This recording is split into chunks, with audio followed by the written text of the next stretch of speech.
All right, so for the first lecture, I'm going to start giving you a little basic on cryoablation, and I'm very excited about this topic. I think it's really something very important and a new development. Maybe we can close some of the doors so we don't have as much noise coming from the outside. And I'm going to give you a little bit of perspective on the history of cryoablation and tell you about how it changes the way we think about breast cancer. It really does kind of bring some new ways of thinking about breast cancer. Then I'm going to show you basics and technique, and I want to share 6 cases from our practice that we have thought have really helped the patients. We really kind of are going to skirt around how to introduce cryoablation in a breast imaging practice and what we use for patient selection. We really review these cases from a multidisciplinary referral and patient follow-up. We'll talk a little bit about the literature. Dr. Robert Ward is going to speak a little later this morning on this same topic, but his emphasis is going to be the immune therapy portion of cryoablation. There'll be some overlap, which is always good because you'll see more than one way of thinking about the same issue. So here's something that I thought was very interesting. Percutaneous cryoablation is not new. It has been happening since the 1960s. Tumors of the liver were being cryoablated in 1990s. The FDA approved cryoablation for fibroadenomas in 2002. Those of us that were in practice then remember trying 1 or 2 fibroadenomas, but it turns out there's very little indication for doing that, and so that really didn't go very far. Cryoablation for breast cancer is not currently FDA approved. It is hope that it will get FDA approved next year, so it's being used off-label at this point in time by those of us that are using it. We'll talk a little bit about the billing issue during the question and answer process, if you're interested in that aspect of it. So this is really a new application of an established technology. It has been established for treating malignant cancers of the liver, the lung, other body parts, and it has been approved to be used in the breast for benign disease. So why has it not been approved for using it for breast cancer? Well, really, is because it awaited 2 major developments: large core needle biopsy and effective systemic therapy. So until this happened, we really couldn't ablate the tumors because we really didn't have enough information about how to treat them systemically. So the new paradigm, the new way of thinking about breast cancer is that it's no longer an acute disease. We no longer need to react as you have cancer, you need surgery tomorrow. We need to think about it as it's a chronic disease that waxes and wanes. This figure is kind of impressive. There's about 168,000 women living with metastatic breast cancer in the US in 2020 that might need surgery at some point in time, cryoablation at a different point in time, local and systemic therapy as the course of their treatment. So this is somebody smarter than I am. The nature of intelligence is the ability to change. And so we really need to change the way we think about the treatment of breast cancer from something acute to something more chronic.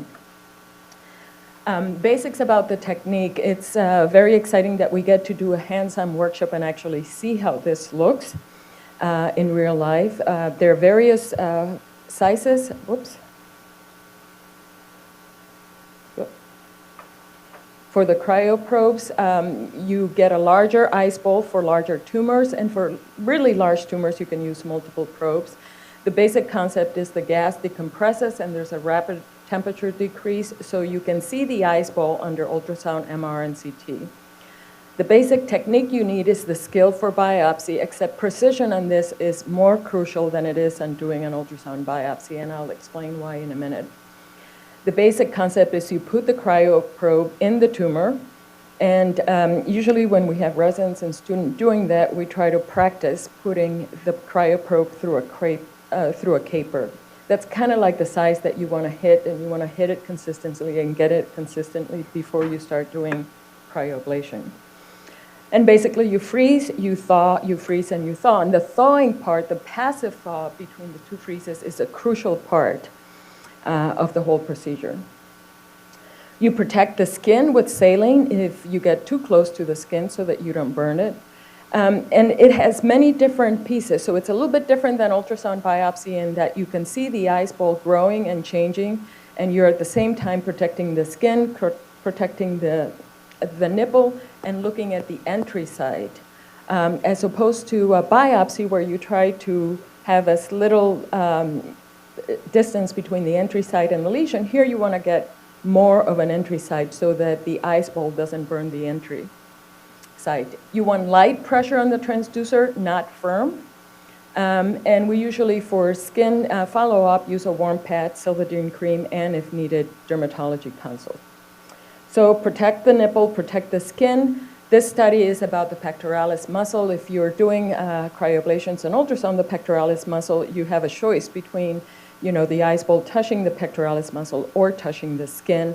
And during real time, you can adjust it just a little bit. But this study, really just from Japan in 2021, emphasized that you do get some burn in the pectoralis, in this study at least, in all patients in 1 month, but it resolved within 6 months happily. But something to keep in your mind. Here's a technique: 2 freezes, 8 to 10 minutes, 2 thaws, 6 to 8 minutes, but can be longer depending on the patient.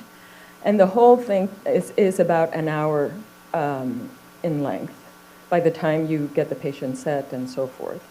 Passive thaw just means that the ice ball melts by itself. Active thaw means that the cryoprobe sends an electric current, gets hot, and melts the ice ball. So in an animal study, the active thaw resulted in an increased self-survival and was less effective in ablation. So we try to have a passive thaw in between the 2 freezes. Here's one vendor probes, and here you can see the size of the ice ball. Note that there are 3 zones. The outer zone is 0 degrees and it's non-lethal. The 2 zones in the middle are at -20 and -40 and are considered lethal, so you want to put your cancer somewhere in this zone as opposed to in the edge. And you adjust the size during real time. Here's kind of a practice demonstration. The cryoprobe pierces the caper. This is the crucial skill to have. Then you can see the ice ball forming about it and surrounding the caper completely. If you get it real and do it in a breast, then you can cut the ice ball and find your caper inside the ice ball. And this is the part where you can practice until you get comfortable doing it. So Dr. Ward goes extensively into this part, which is the biology of it, so I'm going to let him talk about this in detail and not be too redundant on this issue. Here are some cases, and I learn more from looking at cases than I do from theory, so I really thought that sharing this would be helpful for us. Here's a patient that's 86-year-old. In 2016, she was diagnosed with a 9mm cancer, and this is her imaging in 2018. Now, notice that here's a little clip that was probably placed at the time of the cancer diagnosis. This is the typical cryoablation bed where you can see density and fatty tissue kind of intermixed in the middle. She also had implants that were placed and removed. You can see a little bit of the scarring here and a little bit of the scarring in ultrasound. This is a BI-RADS 2. And we can talk about how to do BI-RADS, but this is just like a post-lumpectomy scar. There's really nothing there that looks suspicious or that warrants a biopsy. It is important that as physicians, you're aware that this is normal post-cryoablation so that you don't do unnecessary biopsies.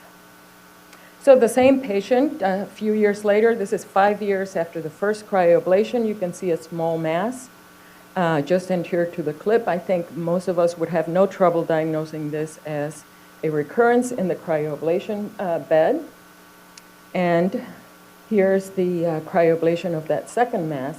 Note that there's less than 1 centimeter distance between the pectoralis muscle and the skin. And here's the sub-centimeter mass. Here's the needle, right, the tip of the needle going through the mass. See that the tip of the needle is beyond the mass for about 1 centimeter. And notice that as the ice starts forming, you start losing the mass itself. And here's the ice ball growing. Note very little pressure on the skin. This is gel between the transducer and the lesion. You don't want to put a lot of pressure because then you'll burn the skin when the ice ball gets closer. In this case, as in many others, the ice ball grows and gets close to the skin, and this is a needle infusing saline, and we'll have the ability to do this in the lab as well, so you get a feeling for doing that. But you can see that there are many moving pieces, the saline being infused, the ice ball growing, and so forth. This is what post-cryoablation incision looks like. It's pretty much just like any other incision. This is at the time that the patient is first released, and this is 2 weeks later. You know, she was very happy with her cosmetic result. I just want you to hear a patient talking about cryoablation for about 10 seconds. Cancer. Instead of surgery, doctors freeze then thaw the tumor, dissolving it into the body. The best part? There is no downtime afterward. New at 6, Stephanie Whitfield shows us how the procedure works. Helen Streaker was first diagnosed with breast cancer in 1992. It's come back twice since then. Now cancer-free, the 86-year-old is passionate about telling others about her journey. I think it's my obligation to share this, and it gives me great joy to share it.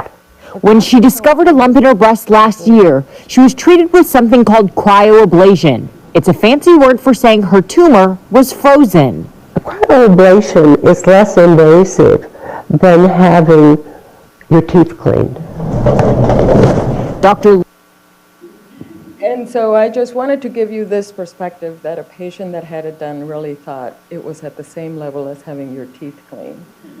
So perspective is everything in life, right?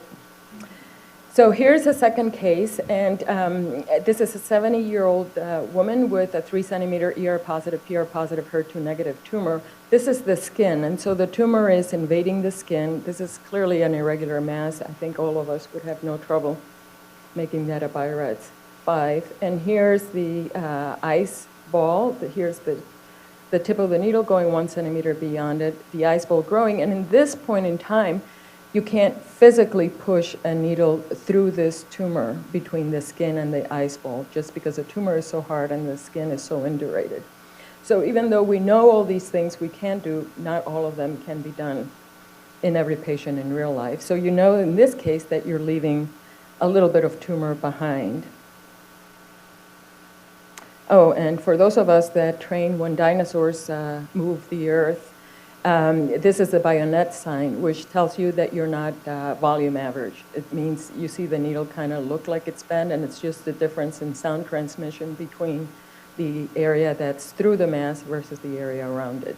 So when you see that, it's a happy thing because you know there's no volume, partial voluming under ultrasound, and you're right through where you need to be.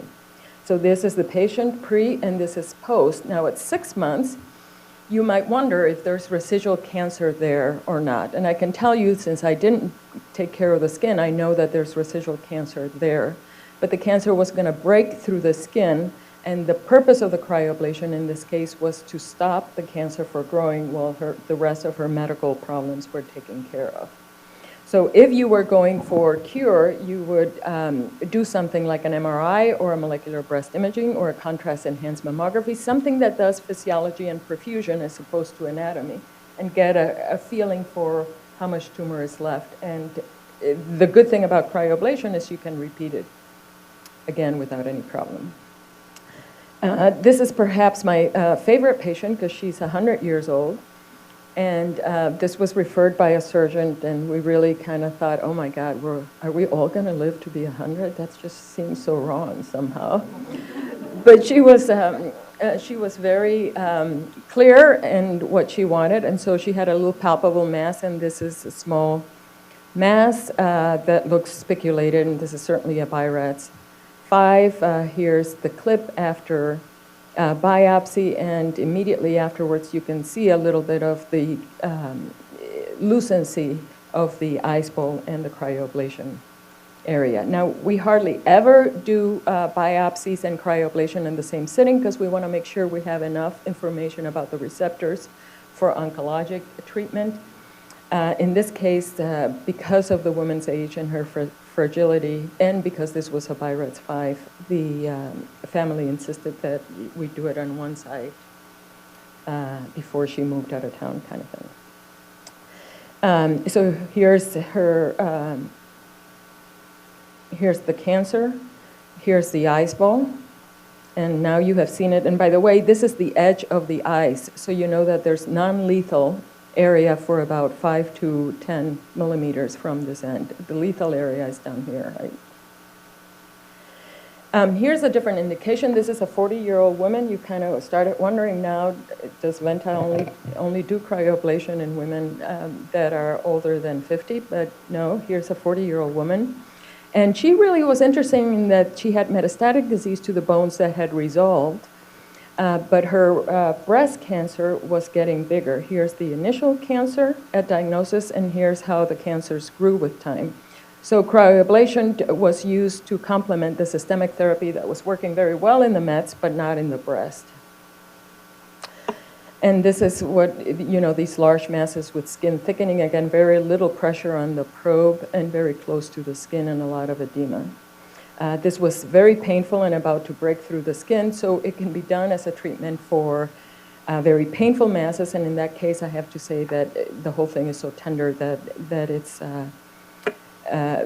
it's something to think about in those patients. And that procedure, of course, because there's so many nerves involved, also can be very painful to the patient. Here's a patient that failed lumpectomy. So one of the applications is when surgery has failed or systemic therapy has failed. So this is a woman that had this initial cancer presenting, and this is the post-lumpectomy site. You can see there's nothing there.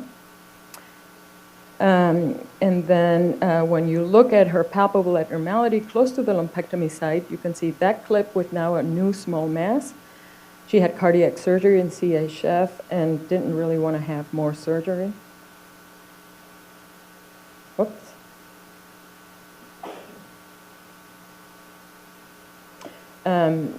So here is the little mass with a clip. Notice these are the ribs and the pectoralis muscles. Here's the ice ball. And here's the 6-month follow-up. You can see the clip with no residual mass in it. The last case is a 40-year-old with ER positive, PR positive, HER2 negative, IDC with a mucinous component. She had a peau d'orange. You can see the extensive edema and skin thickening both on this, and you can see her lung metastasis. And she had a mass that was about 8 centimeters, so this required several probes.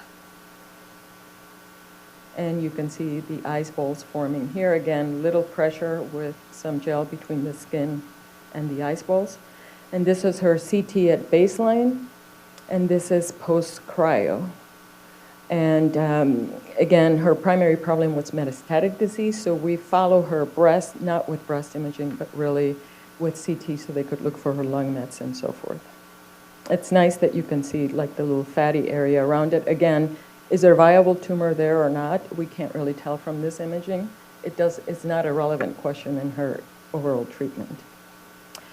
This is an interesting concept, and I'd be curious to know what David talks about in his talk about needle tracking in cryoablation. We wrote a paper on needle tracking with core biopsy and found that there is, in fact, tumor tracking in 23% of needle-assisted biopsies and 38% when it's done palpably, usually by the surgeon in the office. But the thing that is fascinating is that when you do the surgery, the cells along the tract die. They don't have the ability to stay in. And so this actually was in 1999 and was one of the papers that really suggested a core biopsy of the breast was a safe way of making a diagnosis. How do we select patients? We really use a multidisciplinary team. Most of these patients No, let me just rephrase that. All of these patients have been referred either by the oncologist or by the surgeon treating them. And they really fall in the category of fragile metastatic disease or failed standard of care, failed chemo, failed lumpectomy. The published data says that the ideal patient is somebody that has unifocal invasive ductal carcinoma, less than 1.5 centimeters, with less than 25% DCIS and node negative. As you might realize, none of the patients that I have shown you fall into this ideal category. It's best if the distance from the skin is greater than 0.5 centimeters. So let's talk a little bit about the data, what's published and what does the data tell us. Interestingly enough, in 2009, which is quite a bit long ago, there was this article, a feasibility study without excision. So here they took 22 patients that simply refused to have breast surgery. The cancers range from 0.5 to 5.8 centimeters. They followed them at 18 months with MRs at 3, 6, and 12 months. And they did 30 biopsies during that time with no complications and no recurrences. So this is, again, kind of an interesting self-selected group of patients that simply refuse to have surgery that benefit from this technique, apparently from this data. Nothing that would change in itself the way we practice. Here's another study from 2024, and this is a review of 32 publications that included 450 patients. And not surprising to any of us in the field, between 1997 and 2004, there was ablation in 31 to 78%, really not very impressive results. In the data from 2005 to 2011, it's getting a little bit more reasonable, 85 to 100%. So promising results, nothing that would change the way we practice yet. This is a study that really changed the way we practice, and this was published in 2016. It's the Z1072 study. It involved 19 institutions across the US, 87 cancers. It was an argon system. The inclusion criteria was cancers less than 2 centimeters that had less than 25% DCIS, were seen on MRI and could be node positive or negative. The primary endpoint was surgery was performed within 28 of the ablation is to see if there was residual tumor at the site. And so there was complete ablation in 92% and 100% of the cases if the tumor was less than 1%. And of course, there were patients with multifocal disease where the multifocal disease was there after surgery since it wasn't treated within this 28-day period. And 28 days is not enough to kind of really see if there was an abscopal effect. The secondary endpoint was MRI, and MRI had a very high predictive value of 82%. So 100% of less than 1 centimeter is pretty good, and 82% predictive value of residual disease with MRI is excellent. And so I think this is the paper that really motivated a whole new era of cryoablation for breast cancer. The last paper we should talk about is the ICE trial, which is a 5-year trial, but they reported the 3-year interim this year. It involved 19 sites, about 194 patients. It used the nitrogen system as opposed to the argon system. It's just a different vendor. And they checked up follow-up at 6, 12, 24, 36, 48, and 60 months. Both the patients and the physicians were satisfied. There was very little complication, bruising, edema, and skin freeze. One was moderate. So at 3 years, the 3 years result, they had 2% local recurrence at the site. And of these recurrences, 5 of those were not treated. I think they had something like 7 patients total. 5 of them were not treated with radiation or systemic therapy. So how does that compare with lumpectomy, which is the standard of care? Well, if we look at the 2 studies about lumpectomy, we know that if you do a lumpectomy and you don't do radiation, there's a 4% recurrence at the lumpectomy site in 5 years in this study. In this other study, again, we're talking about 4% at 5 years. But notice that if you add radiation and tamoxifen to this group, the recurrence rate is 1%. and 1.3% in the study. So the general idea is that 2% local recurrence is probably going to be close to 4% because that is the standard when you kill the tumor in the bed. But I think if you add radiation and endocrine therapy, just like you do when you do a lumpectomy, then you bring that number down to what the rest of the studies have done. So we're starting a study in our place that will look at the ideal patient, and it's just pending IRB approval and funding at this point in time. I want to finish kind of giving you a little bit of kind of the hole that, or the gap that ablation fits. You know, in the old days, these were all our tools. In these new days, we can add ablation that probably at some point in time will show ease of obtaining surgical margins. There's a lot of data on synergistic immunotherapy that Dr. Ward is going to talk about. And we still have to keep the systemic therapy and the radiation therapy going. There's a few obstacles that we'll have a lot of time to talk about because it's not FDA approved. This is a billing challenge at this point in time. There's tank storage issues, and precise needle placement is again crucial. This is a lengthier procedure, an ultrasound biopsy. I can do an ultrasound biopsy in most cases in less than 5 minutes. I think a cryoablation is literally about an hour of my time. So it's a difference in physician time. It has many benefits. It's, you can see, minimally invasive, an outpatient procedure. That patient just told us that it's about getting your teeth clean. The freezing is anesthetic, and ablation can be repeated. So if you don't get the whole thing, you can bring it back and do it again.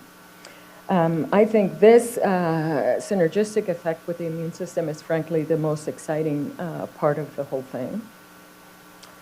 And so I thank you for this, and happily I'm within time. We're going to have question and answer period at the end of the 3 lectures in the morning, but if you have any questions, please write them down so that you don't forget and we can do this a little later. I'm going to introduce our next speaker, which is Dr. Mary Schwartz. She is the Jack L. Titus Chair in Pathology. She's the Vice Chair in Pathology, and she is a very dear colleague for most of us. So if we can have her presentation. Thank you.